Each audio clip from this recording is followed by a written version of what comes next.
NQ51 reversal bar up. TF51 reversal bar up. All right, guys. We're going to get into a little bit of class here. Order want to pending. get a recorder going here. All right, so Tris, let's start off with your chart here. Again, good support area on the 8-2 chart. Kind of bought a neutral zone pullback, had a concern here, took your money off. Still expecting it to go higher based on a larger chart, but obviously, you know, anytime you get to resistance and all of your synthetic triggers are below, even if some of them are crossed down, always good to take some money there. So a good thought on that chart.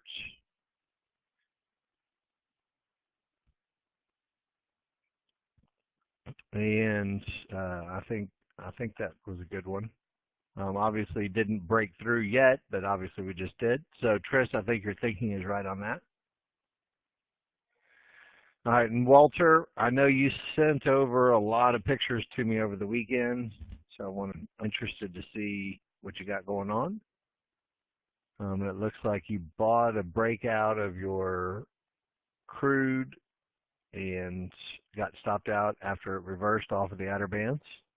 So we got you in the positive, so that's a good thing. Walter, good job. And Al,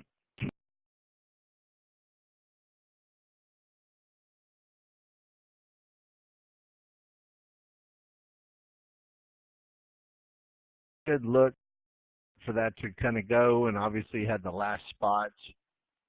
Kind of gave up quite a bit on that one, 9 ticks.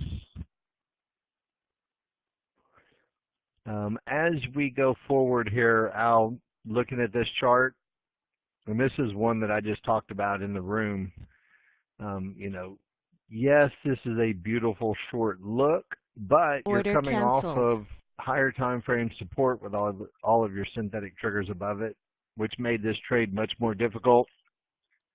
So I see you took some and then you lost a little bit, so not too much harm done there. I don't think that's necessarily a bad attempt at it.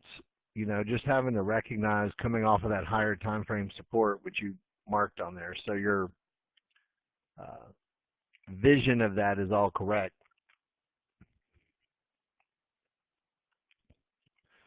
And then Larry, looks like you got long, but you got bumped out, and you got long again, and you took a few ticks. You know, here's the question I have, I guess, Larry. What changed from the time you got in the first time to get you out right here?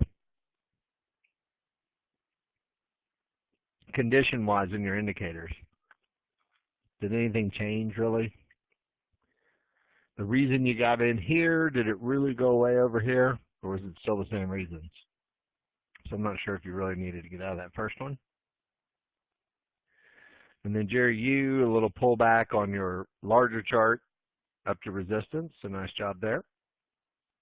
That was that last little breakout we saw on the 5-1 chart. When they win, they're easy, right? Bruno, welcome back. Haven't seen you in a while. Also a breakout up to resistance. Nice job. Right, when you win, they're easy. Right, and Phil, you got in a little better price off of the mid band and took 14 ticks on that. So everybody kind of had that same trade at the end there.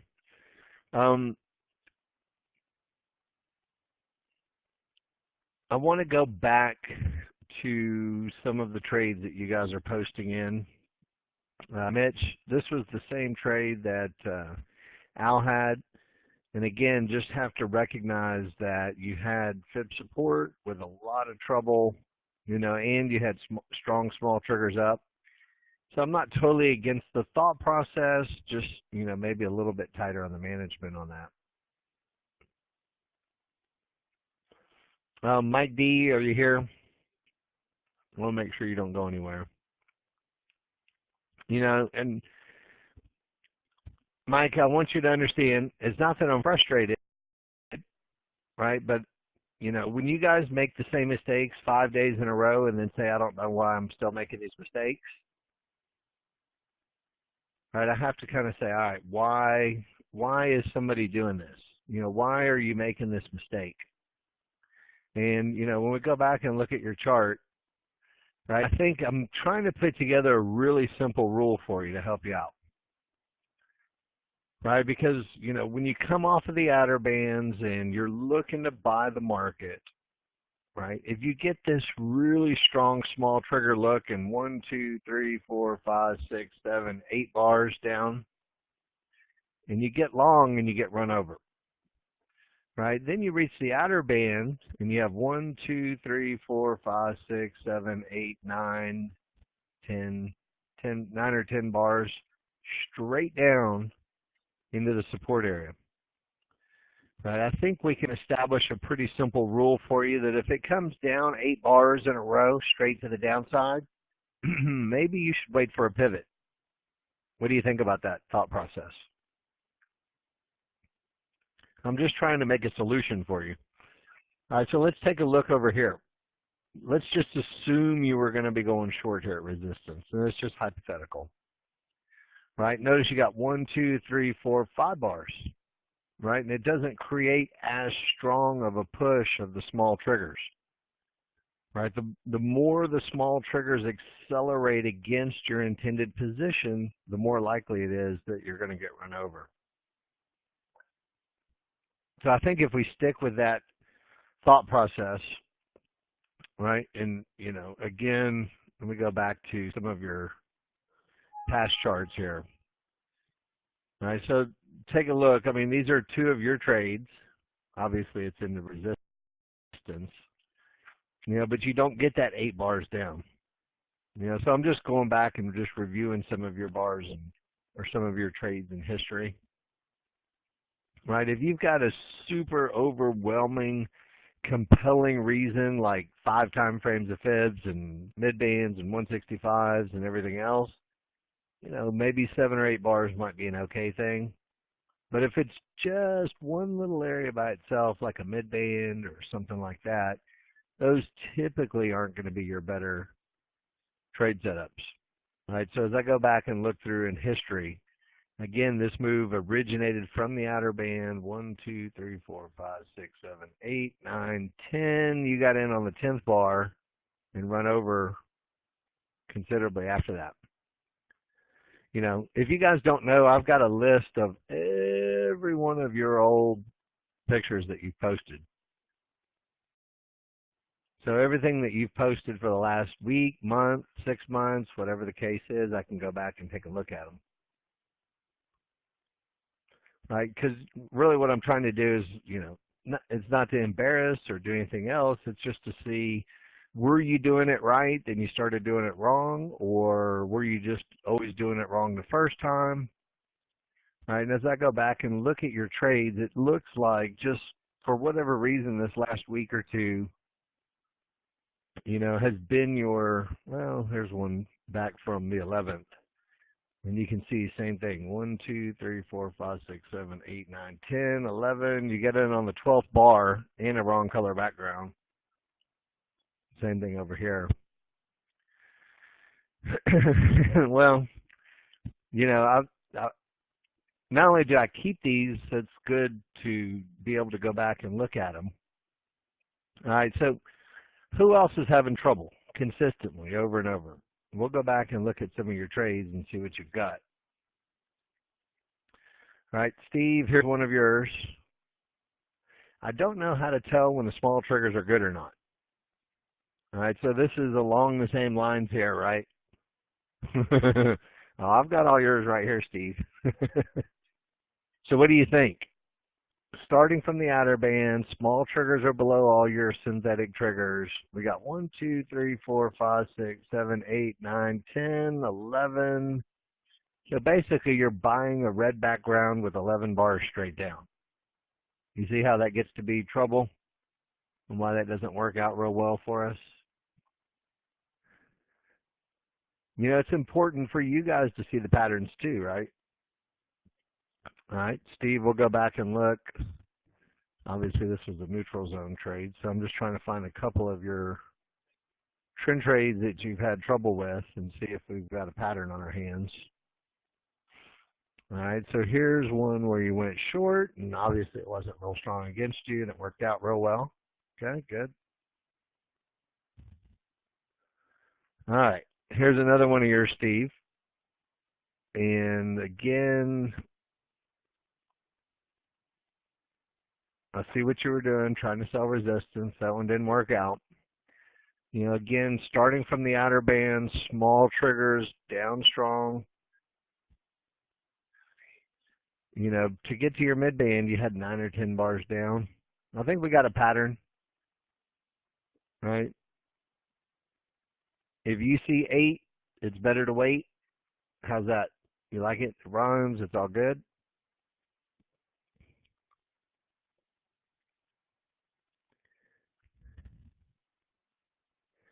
All right, so I'm going to go back and look at a couple other of your pictures. Don C.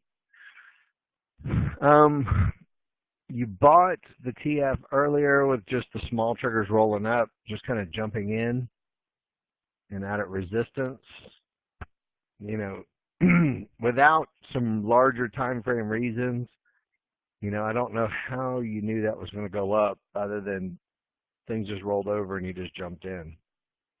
So you kind of got away with that one right there, Don. All right, Ram, let's take a look at yours because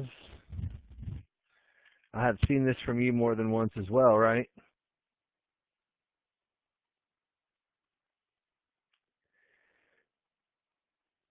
You can see what I'm about to say.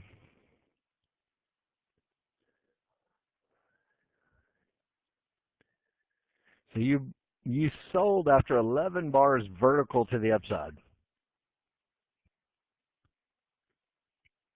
And we also talked about synthetic triggers being on the wrong side of your areas. You know, not saying that you can't watch out for a short trade. I'm obviously still the right thoughts. It's just after that many bars up, wait for a reversal bar, wait for a pivot and a little pullback. And I think going back, looking at your charts, Ram, all right, so here's one where you went long and small triggers were going up, very easy. Really good to see the pattern there. Here's a short trade. Again, we talked about this one on Friday, right, which was short, but still weak small triggers. You got away with it for a minute. I'm just kind of looking for the ones where you got run over so we can see. Here's a short that had the potential for some money. Notice the strong move, weaker retracement with the small triggers. It becomes a little bit easier. I just want you guys to see that pattern. Here it is again. Looks like you bought. And, you know, again, this is one, you know, you had your reasons for buying here, obviously. Right, but it's just another example of when those small triggers roll up and pinch up. If you are going to get in, you know, against things, having those small triggers roll over is going to be very helpful for you.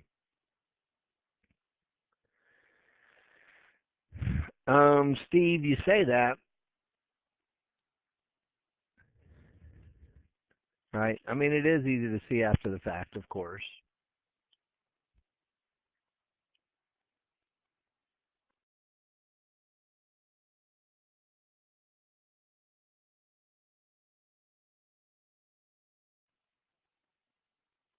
Right, but I don't want that to dissuade you, right?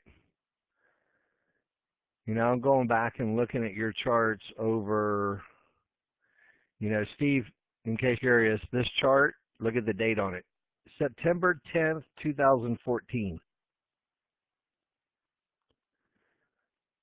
And look what you were doing in September 10th of 2014. By the way, it is now November 2015. You were going short after support was hit with strong small triggers up. And you weren't winning in 2014 with it. And you're still not having a good time with it 14 months later. So the question becomes, right? It's not that you don't know the lesson, right? At some point, you have to make the decision, I'm no longer going to do that, right? It's not that I'm going back 14 months to kind of put you on the spot, but, here's your short trade from 14 months ago, and you were going short with small triggers going straight up, and you got away with it, but if you would have waited for the reversal bar and a little pullback, you would have done it a lot easier. I'm not bringing up these old charts to dog on you. I want you to understand that. But it's the same lesson, right, that it is today, that it was on Friday, that it was on 2014, and it was in 2012. And it's just waiting for that reversal bar if it's really strong. That's all it really boils down to. All right, Denny. Jay Denny, let me see what you got. All right, so the market sold off. This is a great area for resistance like we talked about. It just didn't follow through. It cost you 2 ticks. No big deal. If you have this look on your chart and you do it 100 times, you're going to be okay. I don't know, Steva. We can ask them.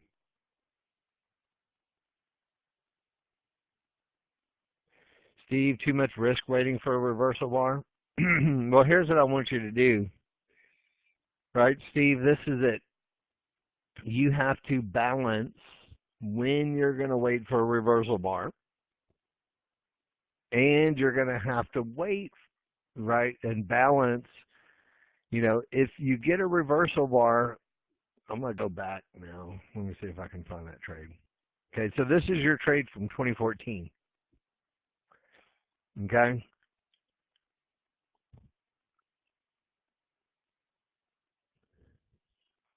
And again, I'm not doing this to beat you up, but you said there's too much risk for waiting for a reversal bar. So you got in to this trade. I think 51 is where it says you got in. So, now you got in a little bit higher. So you got in right there, give or take. Okay? Now, if you waited for the reversal bar,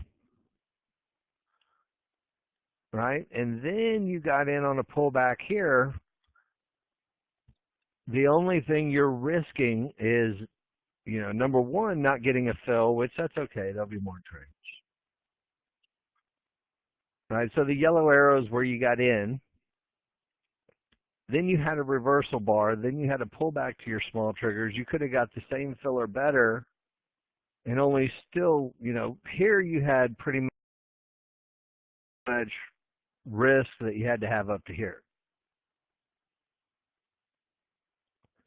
Would you agree with that? You had your stop somewhere up here, and you're just hoping that it turns. Right? Once you get the reversal bar and you get a pullback to your small triggers, you can have your stop right there, and then if it does go down from there, you can have your stop right there. So in essence, you had the same trade, but one of them you got the risk of getting run over, and the other one you got more indicators in your favor. You see that?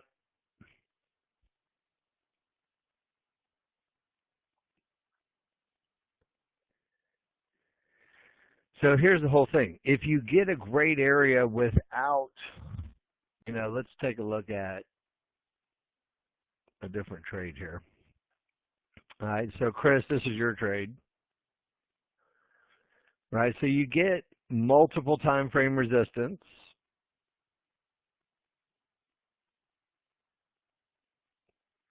It looks like you're in a little early, but, look at the small trigger lines here. Not necessarily a trigger line look where you have to wait for the reversal bar. Right, so if the small triggers are coming up strong, Chris, you can wait for that reversal bar. And instead of getting bumped out, you're still in the position. So, you have to go back, Steve, and study this. right? Because everybody can see the great areas. I don't think anybody has any trouble with the area. I think people have more trouble with the entry side of it, right? So I think we've established a pretty good rule, Steve. I want you to try this one out too. If you get 8 bars against your position before you get in, just wait for it to slow down and see what happens. I really want to see how that works out over the next, week or two for you. And if you're gonna risk 8 ticks anyway, then when you get a pullback, right, you can see where the high is and you can see where you can still risk the same 8 ticks. You just got a little more opportunity for it. All right, so I've been through all those charts, which a lot of them were breakouts. Snell had one of yours earlier. You also sold the resistance on the TF. Just took a little bit on it. So nice job. Mike D, we've been through your chart. Do you guys have other charts that you guys want to look through? And Larry looks like he just bought support.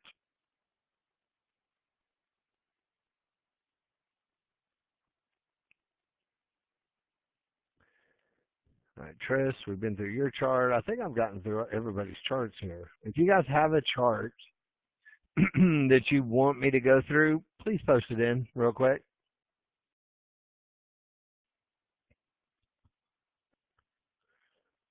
All right, Bruno. So NASDAQ sold resistance, got bumped out, sold it again, made some money, sold resistance again, made some money. Nice job with that, Bruno. And Walter B, let me see what you got. No trade rules, background color, fib to fib is wrong. Okay, good. And looks like you got short. Oh, it looks like you tried to buy here and they got bumped out. All right, so Walter, what's the rule about buying into multiple time frame resistance? I know we're working on your rules here. All right, so what's the anticipation of multiple time frame resistance if all of your trigger lines are below it? The anticipation is what? Resistance will hold. Okay, so do we want to buy resistance?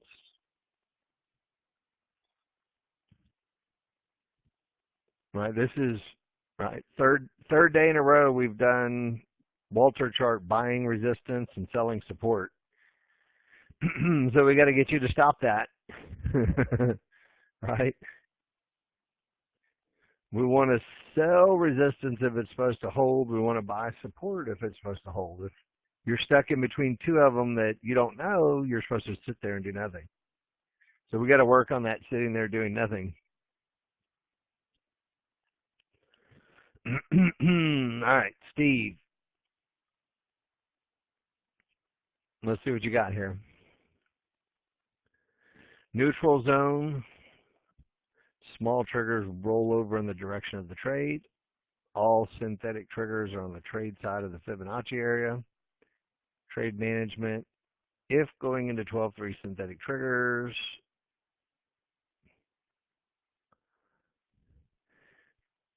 All right, so Steve, are you just writing out your rules on what you're going to do for a neutral zone trade?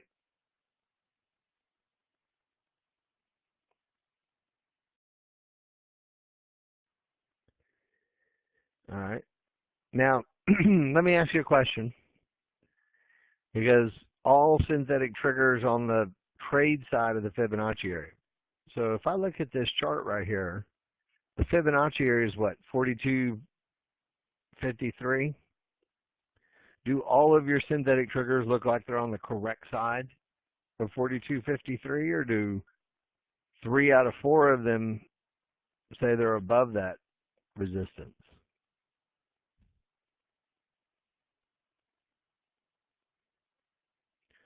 Well, you're down here.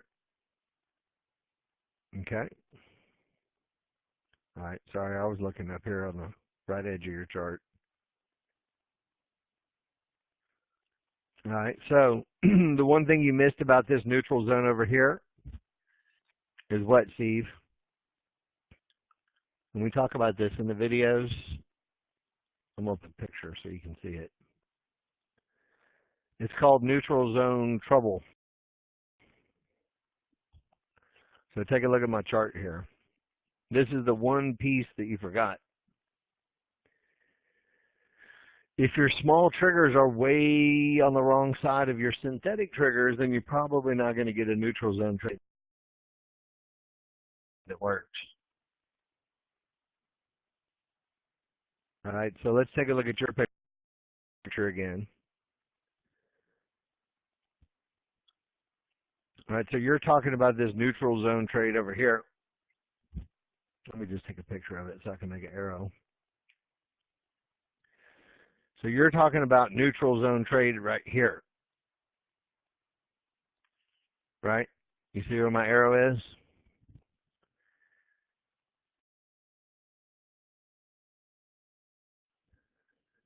All right. So now does that fit the criteria if you say to yourself, don't be tempted to do a neutral zone trade? The small triggers are way below the synthetic triggers and you're bouncing off of those wide synthetic triggers. You didn't think they were that far away? All right.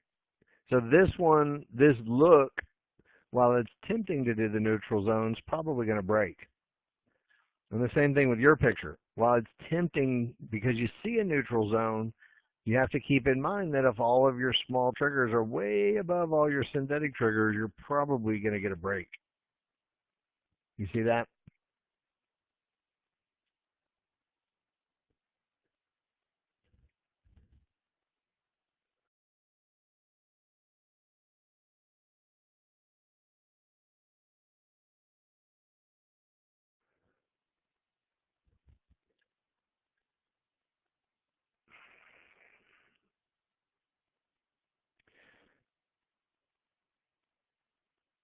All right, so what you were trying to do is a breakout trade.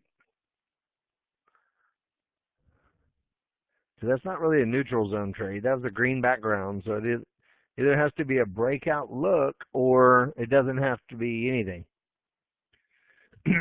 So I think what you're doing is confusing a neutral zone short look that's a bad look because of the location of the triggers with, oh, it went green, so I'm just going to go long. All right. Now, also in the video for breakout trades, let's go take a look at that since we've got a mistake on here.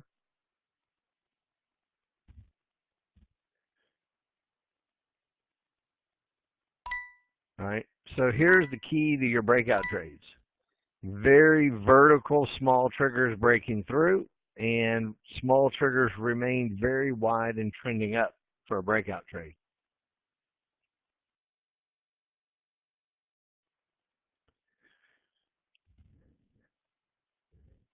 Right, so what you did is looked at the chart and said, oh shit, it's green, I better just buy it. Right, that's pretty much it.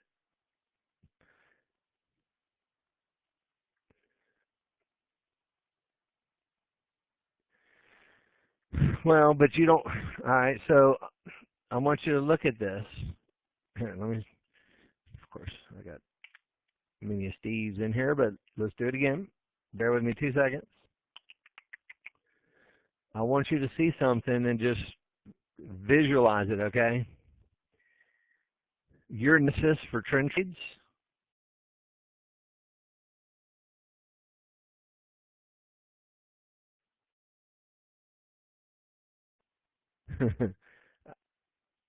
and I'm not laughing at you, I'm laughing with you.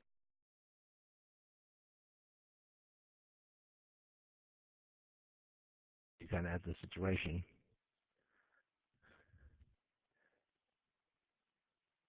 All right. Do you see super strong vertical sustained small triggers going to the upside here, Steve? Or did they just barely roll and they're just kind of getting above? Right? This is vertical small triggers. Right? So you can't have a breakout trade if you don't have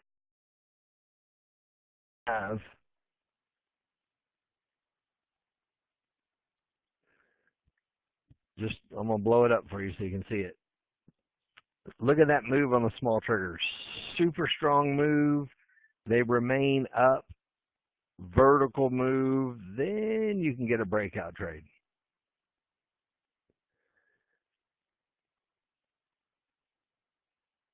I know you were looking at the NZ rules, but you got a green background. So you can't do a neutral zone trade if you've got a green background, can you? I'm not picking on you. I just want to make sure you understand the difference here. A neutral zone trade is when the background is neutral, not red nor green. But neutral zone trades also need to have the small triggers on the right side of your 8-2 synthetic triggers if you really want them to work.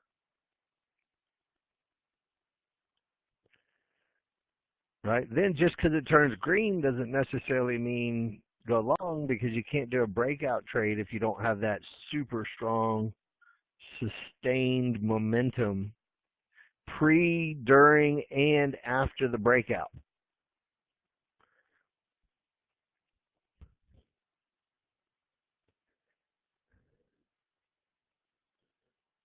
Right? So think of it this way, Steve. Remember the super strong small triggers up for 8 bars that you're not going to go short on? Remember that? If it's strong for 8, maybe you should wait. You need to also have that strong for 8 if you're going to think about doing a breakout trade. It's the same thought process, just kind of in reverse. One of them is to keep you from doing the short trade, and the other one's to keep you on the breakout side. Does that make sense?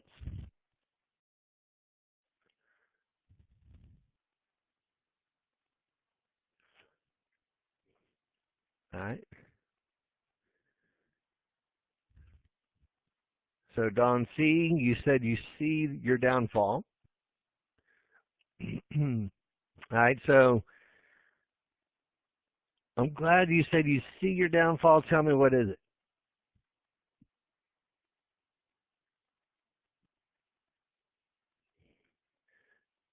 So I can make sure that you're seeing it right.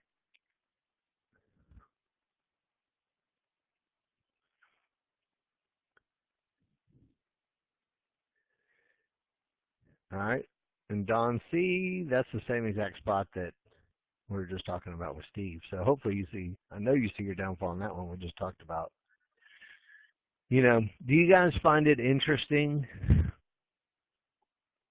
that multiple people make the same mistakes in the same spots?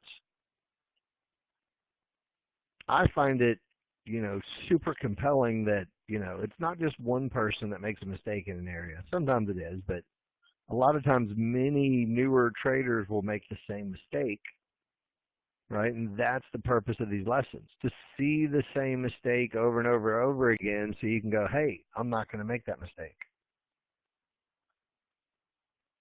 All right, all right.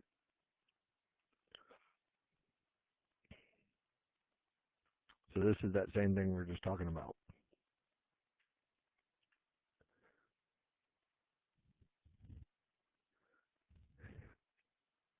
All right, guys, so I have caught up to what you have. You know, here's the whole thing, Steve. I'm just going to make a wild, crazy suggestion. Walter, Steve, Don C., go back and watch the rules video on the website.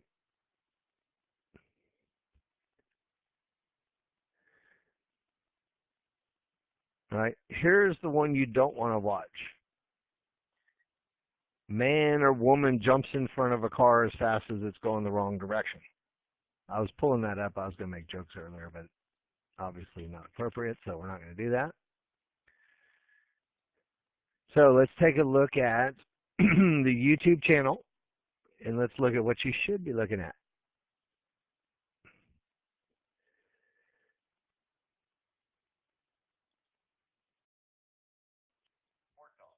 This best setups video. You know, I want you to really go in and not just watch the video, but listen to it and think about what we're doing with the trade setups. Right? What is the look when you're thinking about buying an area? Right? How many bars came down to get you to that best look area? And I think what you're going to find is that as you go through these trades and you look at them, you're not going to get 8, 10, 12 bars that pulls back to a support or resistance. Every once in a while you might get 8 or 10, but it's really the exception. And if it's really a good area, you'll get a reversal bar. Right, so as you go back and watch the video again, start saying to yourself, wow, how many of these trades really had 1, 2, 3, 4, 5 bars? Look at that, 3 bars retracement and then up. You're going to see the pattern that, you know, we've discussed over and over again. You can't jump in front of a freight train. You can, but you guys have proven repeatedly that it doesn't work out real well. The ones that work out best typically don't have 32 bars that go against you. They have 2, 3, 4, 5 bars, 6 bars maybe. Once you get to 7 or 8 bars, you have to say to yourself, hey, wait a minute, let me slow my roll and wait for a little confirmation.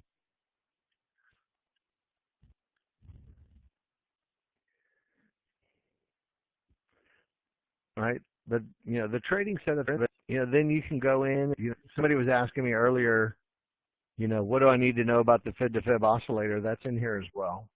So from about, I don't know, 13 minutes in, give or take.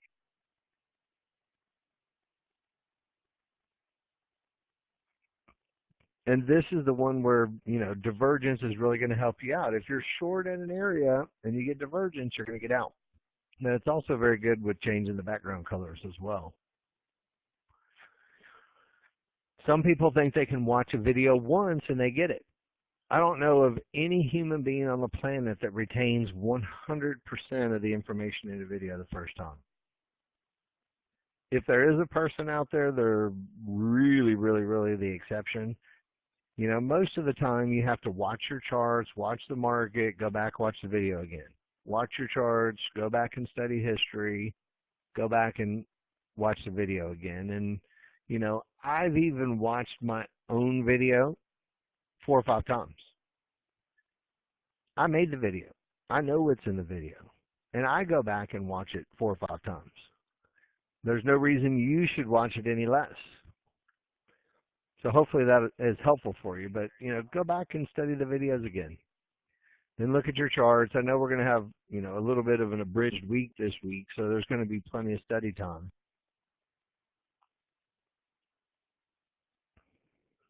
All right, guys, questions, comments, concerns, things you guys want to go through that I haven't covered yet?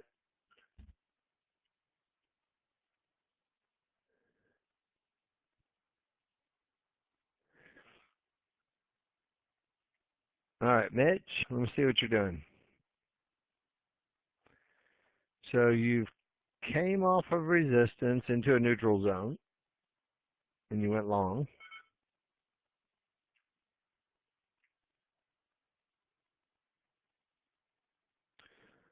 Post it in, Chris or Mike.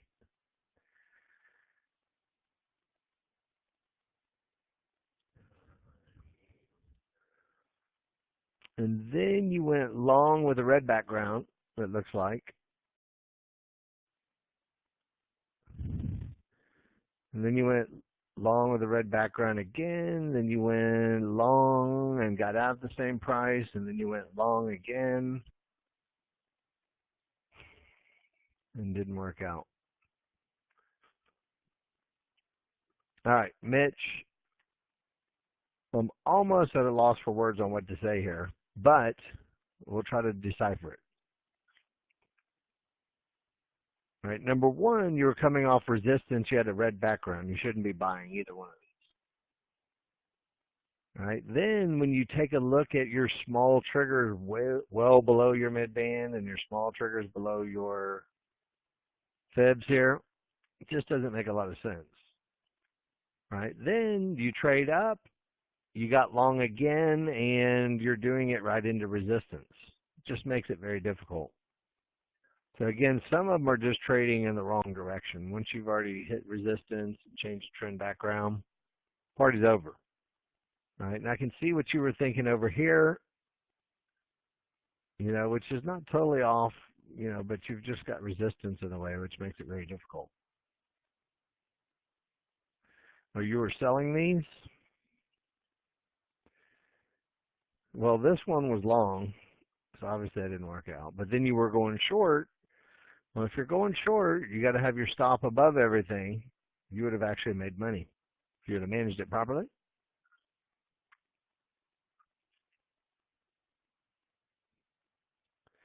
All right, Mike B.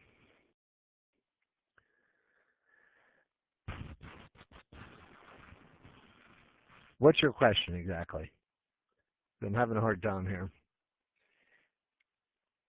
I can see you went short with a green background and that didn't work out.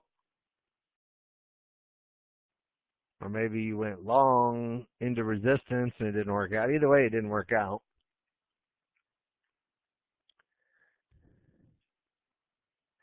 Well, hitting multiple Fibonacci areas and having a neutral zone, Mike B. That's what makes it show up.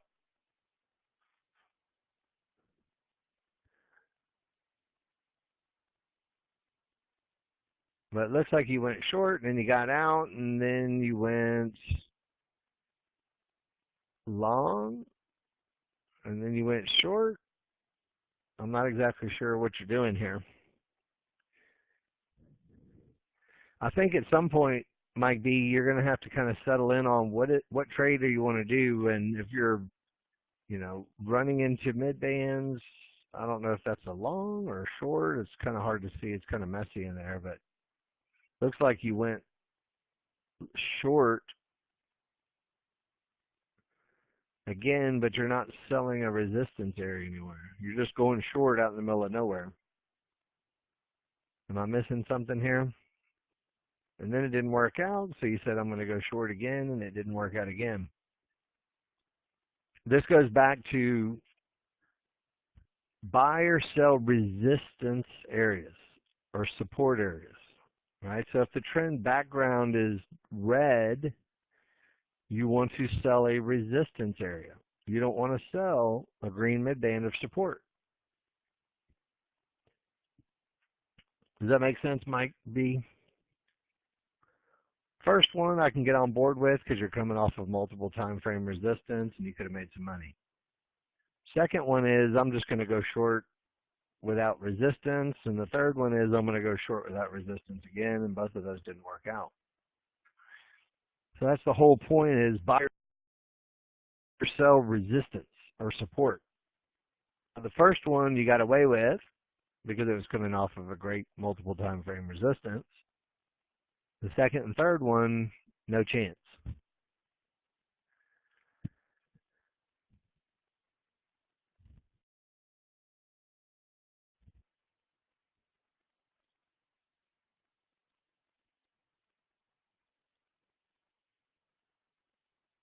All right, guys.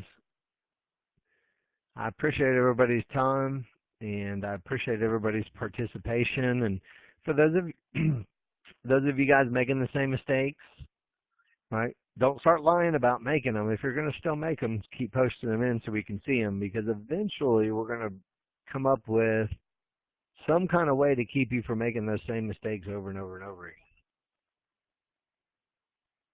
Right? So don't quit posting charts just because, you've been in the hot seat for a couple days. Right? I want you guys to be able to feel comfortable that the purpose of this is to get you over the hump and to keep you from making those mistakes so you can, get to the other side. All right, guys, I appreciate it, and I will see you guys again tomorrow morning. And again, if you guys still have questions or things you guys want to go through, please feel free to post those in. And if you guys are going to trade in the afternoon, post your charts. All right, don't quit posting your charts just because it's the afternoon. A lot of people stay in here and keep working, and be more than happy if there's an opportunity to help you out in the afternoon too. I'll be more than happy.